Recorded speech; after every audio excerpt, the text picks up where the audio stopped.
নওগাঁর মহাদেবপুরে প্রতিমা বিসর্জনের সময় নৌকা থেকে পড়ে এক কিশোর নিখোঁজ হয়েছে।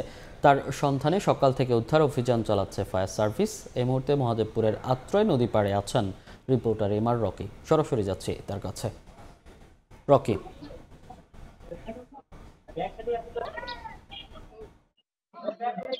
গতকাল ঠিক সন্ধ্যা 6:30টার দিকে এই দুর্ঘটনাটি ঘটে। আমরা যা জানতে পারছিলাম, নওগাঁর মহাদেবপুর উপজেলার আত্রাই নদীতে প্রতিমা বিসর্জনের সময় তিনটি নৌকা একসঙ্গে মুখোমুখি সংঘর্ষ হয় এবং এই সংঘর্ষের সময় নৌকা থেকে একাধিক ব্যক্তি পড়ে যাওয়ার ফলে তিনজন গুরুতর আহত হয়ে, অন্যদিকে রনি দত্ত নামে 13 থেকে 14 বছরের এই কিশোর, তিনি পানিতে তলিয়ে যান এবং গত রাত থেকে তাকে উদ্ধারের জন্য ফায়ার সার্ভিসের দমকল ডুবুরি দল এই মুহূর্তে চেষ্টা চালিয়ে যাচ্ছে। গত রাতে এক দফা তারা চেষ্টা চালিয়েছে, এই মুহূর্তে সকাল থেকে আরেক দফা এই চেষ্টা আমরা লক্ষ্য করছিলাম। এবং স্থানীয়রা বলছেন যে আত্রাই নদীতে পানি খুব একটা বেশি নেই, কিন্তু যে সময়টিতে এই দুর্ঘটনাটি ঘটেছিল সেই এলাকাটি মূলত কিছুটা গভীরতা রয়েছে, ফলে রাত থেকেই তার উদ্ধার অভিযানের যে চেষ্টা ছিল তাতে এখন পর্যন্ত কোনো সুনির্দিষ্টভাবে তাকে খুঁজতে খোঁজ মিলেনি। তবে উদ্ধার অভিযানের যে দল তারা বলছেন যে আজকে দিনের মধ্যে তারা তাদের মতো চেষ্টা চালিয়ে যাবেন।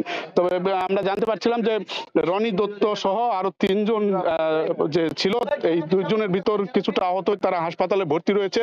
আর এই রনি দত্ত, যিনি এই মুহূর্তে নিখোঁজ রয়েছেন, তার মাথায় বড় ধরনের একটি আঘাত লেগেছিল এবং আঘাতের কারণেই সে পানি থেকে আর উঠতে পারেনি এবং এক পর্যায়ে পানির গভীরতার কারণে সে তলিয়ে যায় এবং তলিয়ে যাওয়ার ফলেই তার উদ্ধার অভিযানের আর কোনো সুনির্দিষ্টভাবে তাকে খোঁজ না পাওয়ার কথা আমরা জানতে পারছিলাম।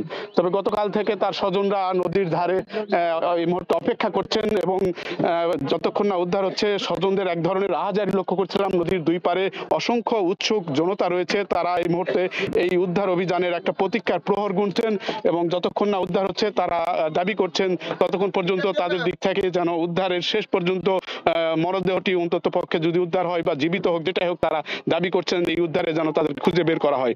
তো ফায়ার সার্ভিসের ডুবুরি দল বলছে যে তাদের এই মুহূর্তে যে ইউনিট রয়েছে 8 জনের একটি ইউনিট, এই পুরো ইউনিট নিয়ে গতকাল থেকেই তারা তাদের সাধ্যমতো চেষ্টা চালিয়ে যাচ্ছেন এবং আজকে তাদের আরো প্রযুক্তি, আরো উন্নত যে যতগুলো যন্ত্রপাতি রয়েছে সবগুলি মিলেই তাদের এই উদ্ধার অভিযানের দিক থেকে সর্বাত্মক চেষ্টা চালিয়ে তারা এই উদ্ধার কাজ সম্পন্ন করবেন, এমন কথা দমকলের এই ফায়ার সার্ভিসের ডুবুরি দল থেকে জানানো হয়েছে। তো এই ছিল নওগাঁর মহাদেবপুর আত্রাই নদীতে সার্বিক রনি দত্ত নামের যে কিশোর নিখোঁজ হয় তার খবর আমার কাছে। সরাসরি যুক্ত ছিলাম নওগাঁর আত্রাই নদী থেকে।